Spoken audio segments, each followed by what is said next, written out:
પંચમહાલમાં નીટની પરીક્ષામાં કૌભાંડનો મામલો રોય ઓવરસીઝ કંપની માલિકની અટકાયત કરવામાં આવી છે। નીટની પરીક્ષામાં ચોરી કૌભાંડમાં ખુલ્યું છે નામ। પંચમહાલ પોલીસની તપાસમાં વડોદરા એસઓજી પોલીસ પણ જોડાઈ છે। પરશુરામ રોયની અટકાયત કરવામાં આવી છે। તે પહેલા તેઓએ તમામ આરોપો નકાર્યા હતા અને કહ્યું હતું કે નીટની પરીક્ષામાં હું સામેલ નથી, આવું કામ કર્યું નથી, મેં કોઈની જોડે એક રૂપિયો પણ નથી લીધો, હું જાણતો નથી, મારે કોઈ લેવા દેવા નથી। આમ તેમણે તમામ આરોપો નકાર્યા હતા। તો કલેક્ટરે કૌભાંડનો પર્દાફાશ કર્યો છે। નીટની પરીક્ષામાં સારા માર્ક્સ માટે કર્યું કૌભાંડ, 3 વ્યક્તિઓ સામે ફરિયાદ। ડેપ્યુટી સુપ્રિન્ટેન્ડન્ટની ગાડીમાંથી 7 લાખની રોકડ મળી, એક વિદ્યાર્થી દીઠ 10 લાખ નક્કી થયા હતા તેવી પણ માહિતી। શિક્ષક તુષાર ભટ્ટ, રોય ઓવરસીઝ કંપનીના માલિક પરશુરામ સામે પણ ફરિયાદ કરવામાં આવી છે। ગોધરાના આરીફ વોરાની પણ મિલીભગત છે। 6 વિદ્યાર્થીઓના નંબર મેળવીને સારા માર્ક્સની આચરવામાં આવી હતી ગેરરીતિ।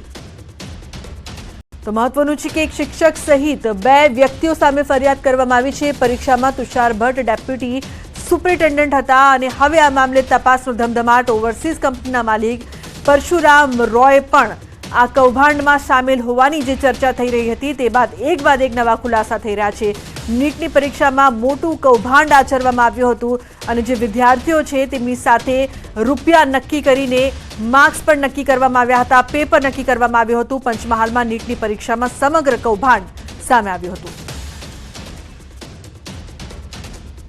ગઈ 5મી તારીખે નીટની પરીક્ષાનું આયોજન હતું। પંચમહાલમાં ગોધરા સિટીમાં એનું એક સેન્ટર હતું। આપણે એક બાતમી મળી હતી કે અમુક ગેરરીતિઓ થવાની ત્યાં શક્યતા છે। એના આધારે આપણે તાત્કાલિક ટીમો મોકલી આપી હતી। જિલ્લા શિક્ષણ અધિકારી અને એની ટીમ ત્યાં સ્થળ ઉપર હતી। આ લોકોએ તપાસ કરી ત્યાં અને કોઈ પણ પ્રકારની ગેરરીતિ ત્યાં થવા દીધી નહોતી। એટલે પરીક્ષા જે પૂર્ણ થઈ છે એ વ્યવસ્થિત રીતે પૂર્ણ થઈ છે, પણ જ્યારે ત્યાં સ્થળ ઉપર તપાસ કરી અમુક વિગતો એવી મળી છે જેના આધારે ફર્ધર તપાસની જરૂરિયાત હોય એમાં ગઈકાલે પોલીસ કેસ દાખલ કરવામાં આવ્યો છે। એ ઉમેદવારોને OMRની અંદર પરીક્ષા પૂર્ણ થયા બાદ જ્યારે ઉમેદવારો ખાલી OMR છોડી દે છે ત્યારબાદ તેઓએ OMRમાં ટીક કરાવવા માટે આ જે ષડયંત્ર રચેલું હતું તેના એડવાન્સ પેટે લીધેલી રકમ હતી અને આ રકમને હાલ તપાસ અર્થે પોલીસ FRIમાં જમા કરેલી છે। જેને જવાબદારી જ હતી એ ડિરેક્ટર જ પણ આમાં 5 થી 6 વિદ્યાર્થીઓ સાથે એ પૂરતા સેન્ટર પૂરતો, આખું કોઈ કૌભાંડ બહારનું છે કે એ સેન્ટર પૂરતો એમણે ચોરી કરાવવાનો પ્રયાસ કર્યો અને પૈસા લઈને કરાવવાનો પ્રયાસ કર્યો। આ જ સરકારની એજન્સીના ડેપ્યુટી કલેક્ટર વગરને આ કૌભાંડ ચોરી કરવાની જાણ થતાં તુરંત જ એના ઉપર FIR કરવામાં આવી છે અને આ જે ચોરી કરાવતા હતા તે સ્ટોપ કરાવ્યો છે જેથી કરીને પૂરા ભારતના સ્ટુડન્ટોને અન્યાય ન થાય। શિક્ષણ અધિકારીઓએ આની તપાસ કરેલી। જલારામ સ્કૂલ જે ગોધરા પરબડી ખાતે આવેલી છે ત્યાં એમની ટીમ સાથે તપાસ કરેલી અને ત્યાં આ નીટની પરીક્ષામાં કેટલાક વિદ્યાર્થીઓને ગેરકાયદેસર રીતે આર્થિક લાભ મેળવી અને આ આરોપીઓએ પાસ કરવાની કાવતરું રચેલી અને તેનો પર્દાફાશ થયેલો અને તે અંગે શિક્ષણ અધિકારી શ્રી નાઓએ તાલુકા પોલીસ સ્ટેશનમાં આ બાબતે વિગતવારની ફરિયાદ આપેલ છે। હાલ આ ગુનાની તપાસ ચાલુ છે।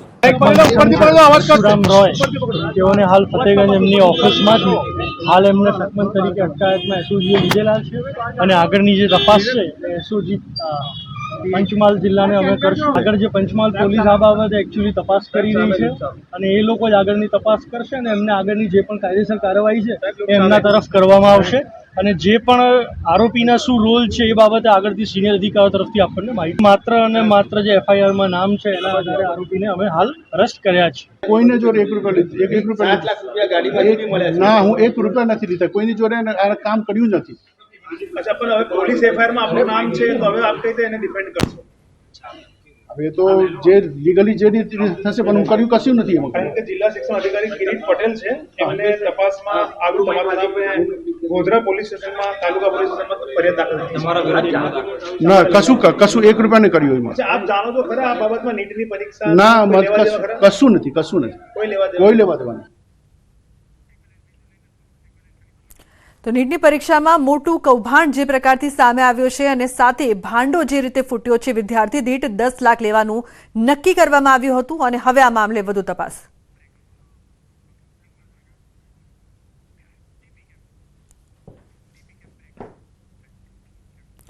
તો બુલેટિનમાં હાલ રોકાઈશું એક બ્રેક માટે. આપ જોતા રહો ન્યૂઝ 18 ગુજરાતી.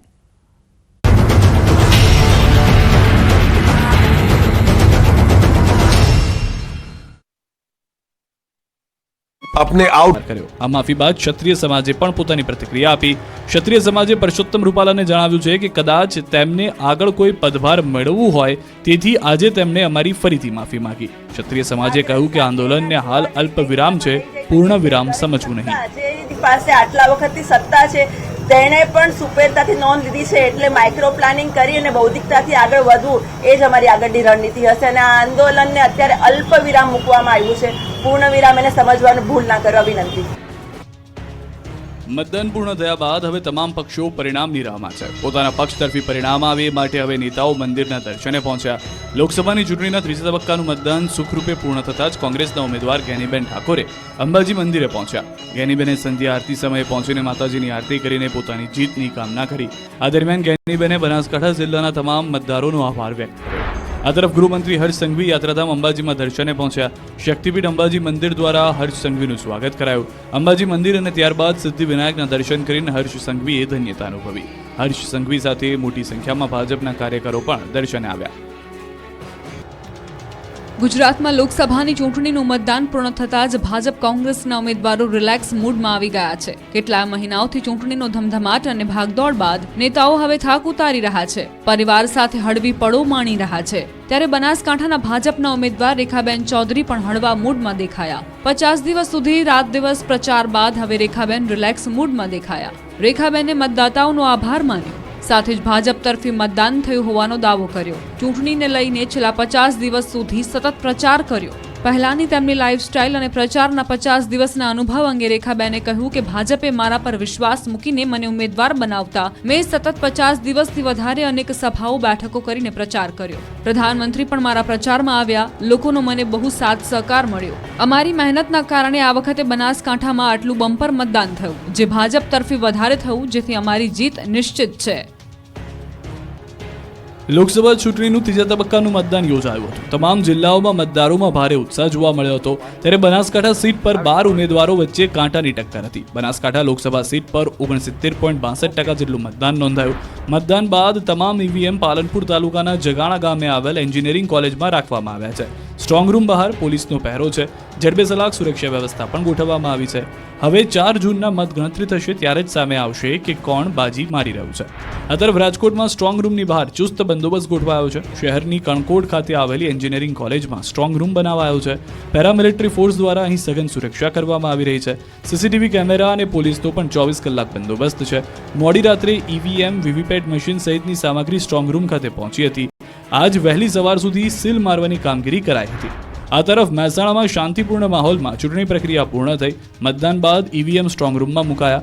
બાસણા પાસે મર્ચન્ટ કોલેજ કેમ્પસ ખાતે સ્ટ્રોંગ રૂમ તૈયાર કરાયો, જેમાં 3 લેયરની સુરક્ષા વ્યવસ્થા ગોઠવાઈ છે. મહેસાણા લોકસભાની ઊંઝા, વિસનગર, બેચરાજી અને કડીના ઈવીએમ સાથે વિજાપુરની પેટા ચૂંટણીમાં ઈવીએમ અહીં રાખવામાં આવ્યા. મર્ચન્ટ કોલેજ કેમ્પસમાં 4 જૂને મતગણતરી પણ હાથ ધરાશે. નદી પર જળકુંભીનું સામ્રાજ્ય એટલી હદે છવાઈ ગયું છે કે